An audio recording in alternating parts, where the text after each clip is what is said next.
Our guest today, Lauren, got in touch with me after listening to the first episode with Cassidy discussing her MS. Lauren has chronic kidney disease. She was born with it. While she isn't in pain from it every day, it causes many other issues for her, as we'll discuss on today's episode. I'm so glad she reached out, as I think it's so important to discuss that diseases like Lauren's ectopia and kidney issues in general, it's not just an old person's disease in quotation marks. Please be aware we do discuss bodily fluids, so if you are squeamish, skip that section.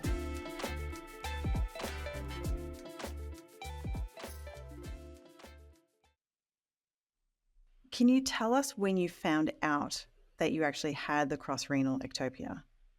Yeah, so I was born with it, so there wasn't really a time when I found out. I've just always kind of known that. I'm not sure the full situation, whether immediately when I was born my parents found out or whether it was later, but yeah, I've kind of grown up knowing that's what I have.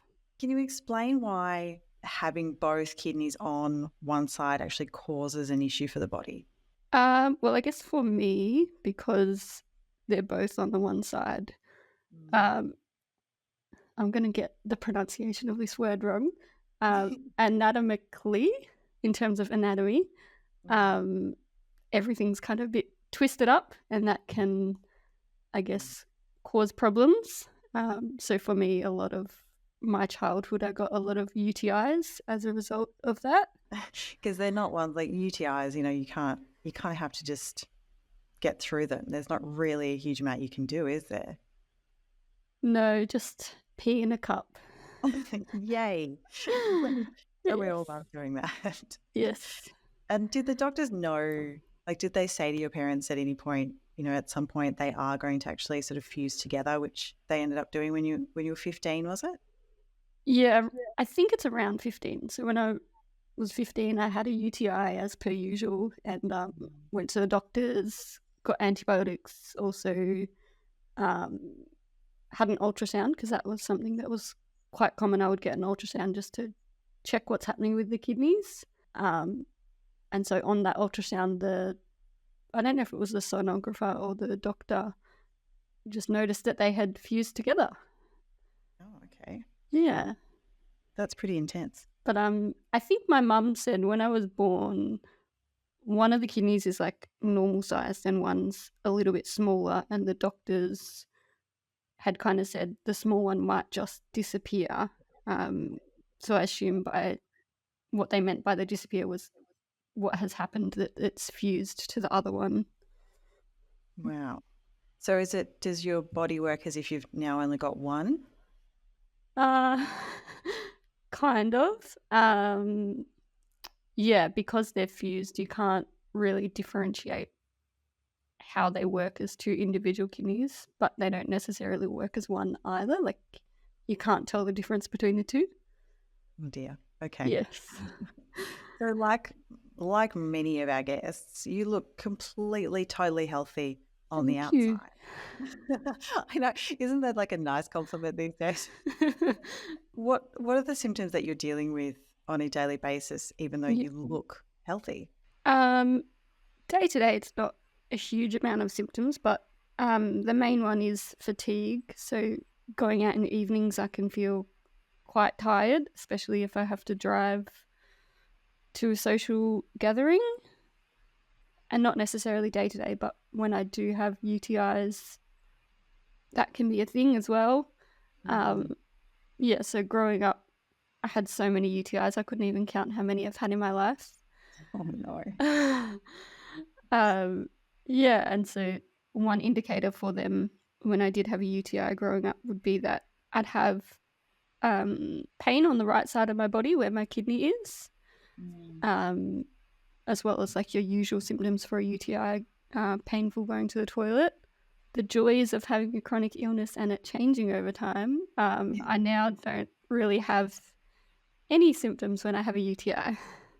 Oh, that's awesome. Is that awesome, or is it bad because you don't know what's happening to your body? Well, I don't know that I have a UTI because I don't get any symptoms. So like 2 years ago, I had a UTI and I didn't know that I had it until I done my usual tests for my specialist. So I always, now when I see my specialist, she always gets me to do a urine sample just to check. Yeah. Because that's the only way that we picked it up that time. Well, I guess that's a good thing. Like, has there been new medications, or you're eating differently? Like, has something changed? Or it's just getting know. older, the body's is understanding how to look after you a bit better? I don't think it was a good thing that I didn't get, because I didn't have the warning signs to know that I had the UTI. What was happening at that time was my kidney function was declining and I was getting closer to needing dialysis. So perhaps that's why my body just decided that it wasn't going to tell me. I don't know. That must have been a bit scary as well, to go to not even know that you had this infection going on. Yeah, it was a little bit scary. And then to add to that, it was a especially tricky bug to treat because it was resistant to different types of antibiotics. So it took a while to get rid of it. Oh, wow. Yeah. Did that mean any hospital time? Did you have to take time off? Not hospital time, just visiting the GP a little bit more regularly to test out which antibiotic was going to work and then repeat the urine test to see whether it was still there or not. Yeah. Yeah. Full on though. Does your doctor think that that's going to be a regular thing now, that you're not going to know where you've got an infection? She hasn't really said yes or no, but that's why when I see her every 2 to 3 months, she'll also get the urine test as well as the blood results, just to be safe. And when kidneys are really important, probably. They're very important things to have, organs. Now that they're fused together, does that mean there's sort of more problems with blood pressure regulation, waste removal, like fluid imbalance, and even like your electrolytes? Like, having low electrolytes can be quite a problem too. I don't know much about electrolytes, to be honest. But in terms of waste removal and fluid buildup and blood pressure, yes, they are an issue. I'm not sure when that became an issue, probably after they fused together, because that's when I started taking all my medications, and that was around the time when I first started seeing my nephrologist, my kidney specialist, and yeah, so I'm on regular blood pressure medication. Initially, she said that I didn't actually have high blood pressure. It was more that the medication was renally protective. But now when I check my blood pressure, you can see it's a little bit higher than a normal person's, but it's within a safe range because of my medications. Well, that's so good. So the medications would mean you can pretty much live a normal life. Yeah, just take more medication. This has been a lifelong condition for you, as you said, like, you've known since birth. Is there a day where you don't actually have to think about having this ectopia? I guess so. Like, it's not something I think about constantly, or actually, like, growing up, I probably wouldn't think about it that much and wouldn't really talk about it. Not because, like, I'm ashamed of it or anything like that. It just doesn't come up in regular conversation. Yeah. But in the last few years, as the severity of it has changed and the treatment of it has changed, my thought life about it has also changed. Is it something that is going to get worse for you? Yes. Yeah. That's not great. What does life look like for you now? Like, are you working full time? Do you have a family? I work casually, so I work 3 days a week as a disability support worker. Amazing. Yeah, it can be pretty challenging some days. And then I'm also studying part-time, so that takes up some time. And do you feel like you're keeping up with life? Yeah, I would say so. I don't think my health currently impacts my life. Last year it did, but this year it's been pretty good. Can I ask what happened last year? Yeah, so last year I was on peritoneal dialysis. Oh, wow. Um, I don't know if you want Can to. you explain to us Yeah, what that is? I was just about to ask you that. Yeah. So we know the kidneys remove waste and they do lots of good things. But when you have kidney disease, your kidneys are not very good at doing their job. They get a bit tired. So some people, when their kidney function gets to a particular level and can't function on its own anymore, you need a treatment which is called dialysis, and that basically removes the waste from your blood the way that your kidneys would. But yeah, that wasn't very good. But there are two types of dialysis. So one is peritoneal dialysis. Try saying that very fast. Yeah. And that's a home therapy. So you can actually do that by yourself at home and have a fairly regular life. Whereas hemodialysis, which is the more common one, you have to go into the hospital every 2 days, I think, and sit there for 5 hours. Oh, right. Okay. Yeah. So you were able to have the one from home and be able to look after yourself? Yeah. Yep. So I had to have a surgery to get a catheter inserted into my abdomen, because the way the peritoneal dialysis works is there's a special fluid that gets inserted through the catheter into your abdomen, and it sits there and attracts the waste, and then it kind of works like a tap. You drain it and then fill it throughout the day, so that you're always kind of removing the waste that way. So yeah, I had a surgery and then I went to the hospital for a couple of weeks just to learn how to do the procedure of doing the dialysis for myself, and then was able to come home and do it myself. And yeah, it was a bit more independent, didn't have to go to hospital as regularly. Yeah.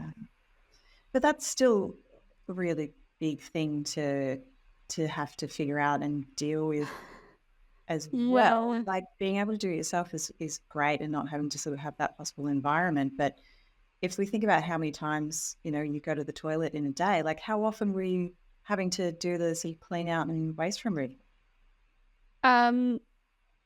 Yeah, so with peritoneal dialysis, there's also two kinds. So one is manual and one is through a machine.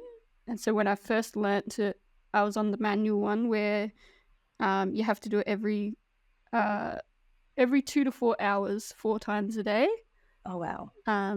So you would drain out the old fluid and then put in the new fluid and wait 2 to 4 hours and then repeat the process.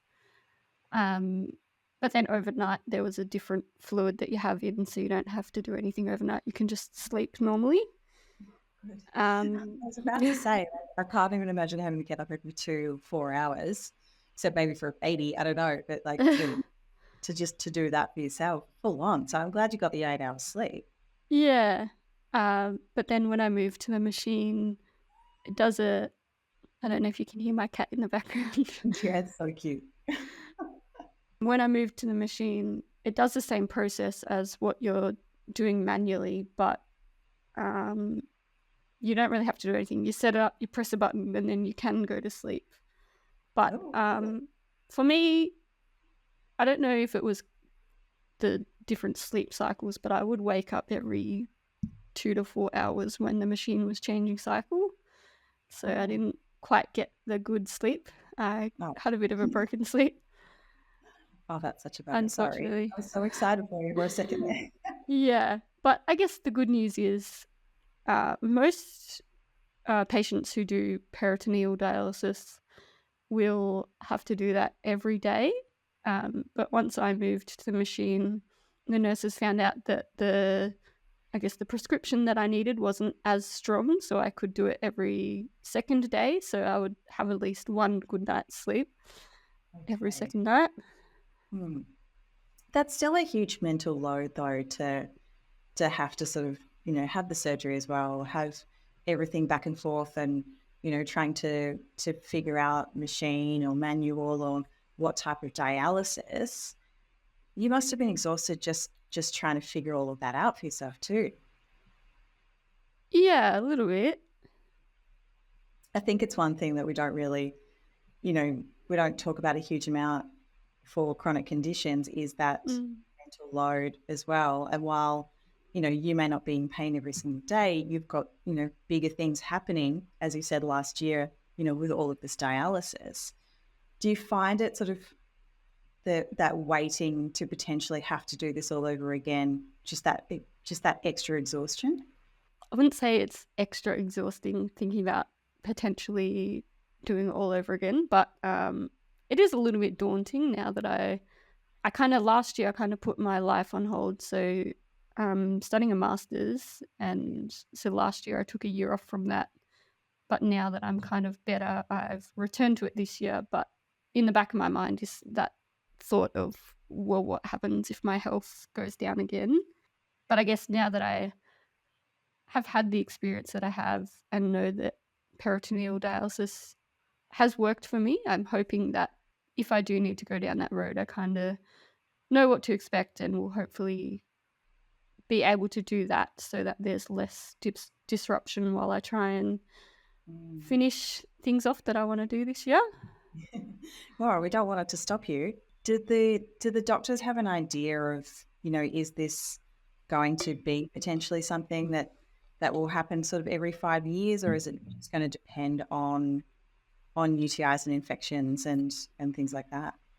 Well, I'm a bit of an odd case, so they don't really have the answers. So normally when someone ends up on dialysis, they would remain on dialysis until they get a transplant, or if they're too old for a transplant, it would be for the rest of their life. So for me to have gone through dialysis and my kidney function improve enough to not need dialysis and not need the transplant at this time is very rare. Okay, cool. As long as it's a positive rare.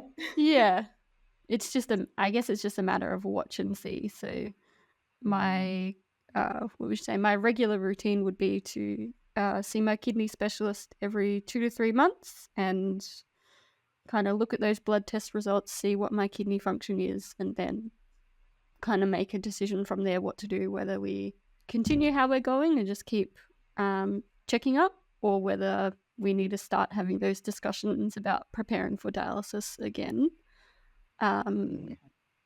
Yeah. Even when I was diagnosed, given the official diagnosis of chronic kidney disease, when I was about 17 or 18, we kind of asked those questions. When do you think I will need a transplant? And they weren't able to give a definite answer, but they said like within 10 years. And that was fairly accurate. So 2015, I was in hospital, got given the diagnosis of chronic kidney disease and was told I would need dialysis and a transplant. And then we got to 2023 where I started dialysis. Wow. So it's like no transplant as yet. Yeah. And you've said that, the dialysis is actually, quite rarely worked really well for you. And so it's still sort of up in the air as to when you might actually need this transplant? Yeah, because it really depends what your kidney function is functioning at. So when I had that recovery, kidney function is still low, but it's good enough to function on its own without needing dialysis. And the doctors won't do an operation if you don't need the transplant yet either. So it has to be at like a specific level for them to go, okay, you need this treatment. Yeah, you'd want to hope that they wouldn't just sort of pull out a half okay kidney just for fun. Have they talked to you about the potential of like not being able to find a kidney? Is a kidney transplant one of the easier ones? to look after? Like, where do they find kidneys? Well, for me, my kidney specialist, her plan was to always have me get a live donor. And so the way they normally do that is they'll test your family members first to see if there's anyone who's a good match. And usually they prefer the father because of genetics. The mother might have different, antigens or pathogens, something like that, which my body is likely to reject because I haven't been pregnant, so I don't have those that she has. So the father is the more suitable option. So for me, when I started dialysis, we started testing my dad to see whether he would be a match. And so we went through that process and found out he is match. And we'd even gone so far as actually booked in a potential date to have the transplant. But then that same week was the same week that I found out that I didn't need dialysis anymore. But that's so good, isn't it? Like, you have this lead up to an anticipation, and then we don't have to worry about it. Like, that's just one less thing to stress about. That's so good. Yeah, it gave me a bit of whiplash though. You'd gotten yourself mentally prepared for this. Yeah, I'd kind of psyched myself up thinking, okay, this date I'm having a transplant, and then all of a sudden everything's changing, and just thinking about planning for the future. It was a little bit, it was a good and bad, I guess. And your dad's more than happy to be giving this kidney? Yeah, like I think he had some normal concerns, but yeah, he's definitely happy. I think he's probably happy now that he knows he has a bit more time to keep his kidney. You're a rare case. You don't know why the dialysis worked so well for you. Do the doctors have any conclusion at all as to why your kidneys were so happy with the dialysis? Yeah, my specialist thinks it's just like because of the way my kidneys are is the reason why I'm not normal, I guess. But at the time when my kidney function did start declining and we were talking about dialysis, I had just had a cold, and that seemed to really affect things and took me a while to get over that. And so it kind of made the kidneys a bit tired, but by having the dialysis, it gave them a boost to kind of help them get through and recover any cells that might have been damaged. So that's kind of the basic explanation that I've been given as to why that has happened. Yeah. Does that happen to you a lot? Like, for colds, obviously flus are pretty bad, but like colds, they're usually a little bit worse for you than someone without a kidney disease? I think as I get older, yes. Yeah. Though I did get COVID and it was so mild, so I don't know. Again, great outcome. Yeah, like I literally just thought I had really bad hay fever until I did a rat test. Stupid rat tests. Yes. I guess we've sort of gone through it now as well about, the fact that your kidneys are now fused together. People can live with one kidney, but you can't live without any. Yes. Like, so yours are fused together, so it's essentially one now. Yeah. Does this make it a little bit more complicated when issues arise? Obviously, you've got the dialysis going and potentially a transplant. That's pretty much your only options now? Transplant or dialysis? Yeah. Yep. Okay. I mean, there is a third option, but that's probably a bit more grim. Oh. Just do nothing. Yeah, I don't know if we want to do that. Yeah. You feel a little bit too young for that third option, don't you? Yes. Yeah, not done yet. No. What's something that has happened regularly for you when you've tried to explain to people that you've got this kidney dysfunction, you've got this ectopia happening? Do they understand why you might need a little bit more help, a little bit more time off work or school? It hasn't gotten to that stage yet. I guess last year when I was on dialysis and going through all of that, my work was really supportive. I needed to take 2 months off work just to get used to learning how to do the dialysis and working out a routine. And particularly when I was on that manual dialysis, it was a lot more time consuming, so it was hard to go to work at that time.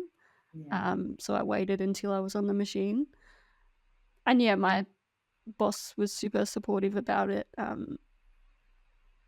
It was a little bit awkward because I hadn't really talked about my health with her before. And so she called me and was like really concerned and was like, "You're so brave."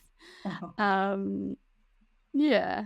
And then with uni as well, they, yeah, they're pretty supportive. And towards the end of 2022, when I was trying to consider whether I would take a break or not, the uni actually suggested that it might be a good idea to take a break and just come back after a year. And that was a really hard decision to make, and it almost felt like it wasn't my decision, but it was the right decision now that I know what I know. Yeah. That sometimes you just need to give yourself some time. Yeah. What's something that you would say to somebody that is also dealing with kidney diseases like this one, that, the chronic kidney disease, and what's something that you'd like them to know? I think if they're a younger person, I would want to say to them, like, you're not alone. It's not just old people who get kidney disease and need dialysis. And for whatever circumstances why you have that, it's not your fault. Yeah, I had some interesting experiences where I felt like because I was a young person needing dialysis, I must have done something wrong to end up that way, which I haven't. It's just the way I was born. Are you always the youngest person in the waiting room at your kidney specialist? Yes. So how many blood tests do you have to have? So I just get one at the moment I just get one every 3 months, but they take like 4 vials at a time. Oh. But because last year when I was preparing for dialysis, they prepared me for both peritoneal and hemodialysis. And if you go on hemodialysis, you need to have an operation where this might sound really gruesome, I don't know.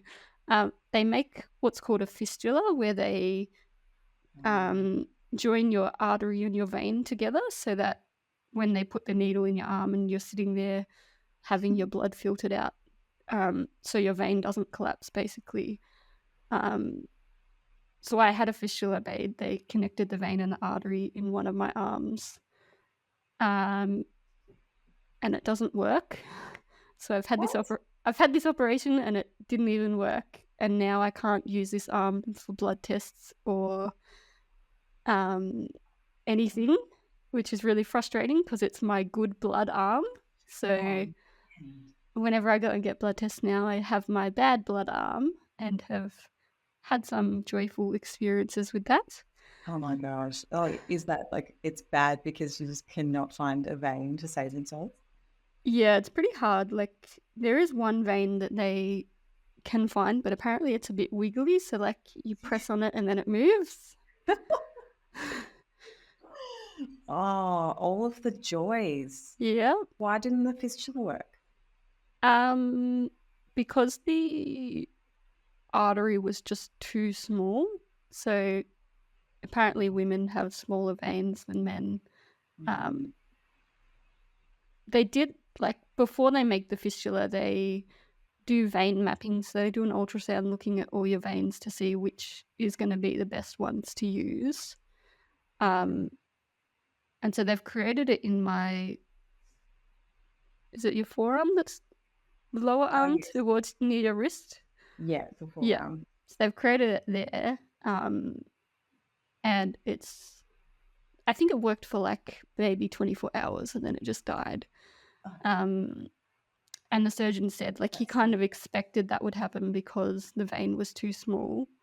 But he could have done it in the upper arm, but the problem is if you have it in that spot in the upper arm for too long, it can be dangerous or something. So that's why they chose the forearm first. But they didn't explain that to me before they cut me open. Oh, good. Yeah. They just let you go into it really not knowing what was going on. Great. Yeah. Yes. So you came out of that surgery with a fistula and a cannula. Yeah. Oh my gosh. Can I ask this is going to be a really general question. What's it like to have a cannula in your abdomen like that? Does it make your movement a little bit? So I don't have it anymore, so it's been removed now that I don't need it. But yes, more scars. I was surprised. I thought it might feel weird having something inside of me, but I didn't really notice it, generally speaking. But then when you're doing the dialysis, doing the movements of filling and draining the fluid, the catheter is like embedded really deep in your abdomen that sometimes it will rub against nerves. So I had a lot of nerve pain when I was doing the dialysis. I think usually when you're empty was when it was most painful, and then once it's fuller up, the catheter's not as low, not as rubbing against the nerves. But sometimes I would also get like nerve pain through the shoulder. Apparently the vagal nerve or something like that causes that. So sometimes I would just be holding my breath for a very long time until it was gone. Well, how long does the dialysis take? Like, how long are you doing the waste removal? So it only takes half an hour to fill up and drain. So to do one whole cycle. To be dealing with some pain there, though. Yeah, I think the pain would be at least half of that. Yeah. Oh. And on the machine, I think it made it worse. Like that was when I had the vagal pain in the shoulder. We would just have to sit back and let that happen. Wow. And did the doctor say that was quite normal? So the dialysis nurses said that that's quite normal. Okay. Still not a lot of fun, though. Yeah. We can also talk about bodily fluids if you want. Oh, yeah. Can we? All right. Because I'm a woman and I get periods, your catheter gets really red when you're on your period and you just have period blood hanging in there. Wait, what? But, so hang on. Yeah. Sorry, audience. I'm really going to get into this one now. Okay. So the cannula's in your abdomen. Yeah. But isn't it trying to get to the kidneys? So it's in the peritoneal cavity. So you can look that up if you want to know about anatomy. Yeah, I don't understand the science in terms of, or not the science, the anatomy in terms of where your uterus and all of that is in relation to the peritoneal cavity, but apparently that's common. Apparently my dialysis nurse has told me they had one client, her fallopian tubes would like grab hold of the catheter and they would have to like make her dance around to get it unhooked. Oh my gosh. Is this another case of the cannulas and everything were tested on men and they forgot that women have extra body parts? I mean, I wouldn't be surprised. I think we've got another case of this. Great. Yes. So does that mean you pretty much like you wouldn't get your period because it would just clean out every day? No, so it would only be when I'm on my period. Like there would just like I'd still have my normal period, but I would also get blood show up in the catheter. So the catheter is supposed to be clear, but it would just have like a tinge of red in it. Oh wow. I mean, like I was kind of thinking, you know, if that could be a way to like you just clean out your period every day, then you don't have to have it. I don't know if that's better or worse. I don't know. Now I'm thinking too much about it. Yeah. Wow. So was it kind of weird doing that the first time? Like I know you had some time in hospital to practice, but was as it in when I got my period? Well, just all of it in general, having to actually do the clear out and the dialysis yourself. Is that a bit gross? No, not really. Oh, that's good. Okay. Like, I guess for me it was a bit different too, because some dialysis patients, they will stop producing urine altogether, so they will be removing a lot more through the peritoneal dialysis. But for me, I was still actually producing a good amount of urine, so I was still urinating and doing the dialysis. Okay. Yeah. Well, that's kind of good. And it's not like unless you're on your period, it's not like it's a gross colour. It's actually like a pretty clear fluid that's coming out of you. Okay. That sounds fine. Like that we can handle. Yeah. Does that mean like were you more susceptible to colds, UTIs, any sort of, bacterial diseases and things during the time that you were on at dialysis as well? Like, did you have to sort of stay away from people? I didn't have to stay away from people. But in terms of doing the peritoneal dialysis, there's a lot of hand hygiene and stuff that they train you on, and you need to wear a mask at certain times when you're doing the different procedures. But it also, can make you susceptible to peritonitis, which I think is a bacterial infection. So you have to be super careful and vigilant with hand hygiene and the exit site where the catheter comes out of your abdomen, because it's still technically an open wound, making sure that you're cleaning that and dressing that properly every day. Because there's a foreign body, your body recognizes that it's a foreign body and decides to keep your bowels closed and make you constipated. Oh my gosh. So you have to, take all the things, whatever works for you. Oh dear. Do we know why that happens? Like why? Like I don't like a foreign body, so we just stop pooing. Like I don't understand that one. Yeah, I don't know. That was just the explanation that the nurses gave, that your body just doesn't like it and decides to. It almost sounds like it decides to shut down, but I don't know. Yeah, I think like the digestive system is the first part to shut down when your body's in fight or flight mode. Yeah. Tell me a story about babies and UTIs. So just to add to the joys, when I was born, I also had hip dysplasia. So I had a surgery when I was 8 months and was in plaster and braces on my legs. So I had a really fat bum with lots of plaster. And my mum always tells me the story that I had a UTI, and because of the plaster, I couldn't wear a proper nappy, so she would just put a sanitary pad over the top. And I always try and picture that. I'm like, how did the plaster work? Like, did they just have a hole where the vagina is? Okay, because did they know at this point there wasn't just the hip dysplasia, that they knew about the kidneys? I think so. Yeah. Thank you, Lauren, for being so open about chronic kidney disease and dialysis. If you are looking for more information, Lauren recommends Kidney Health Australia and the Dialysis and Transplant Association of Victoria. Lauren has also shared her story with Kidney Australia. It's a great article.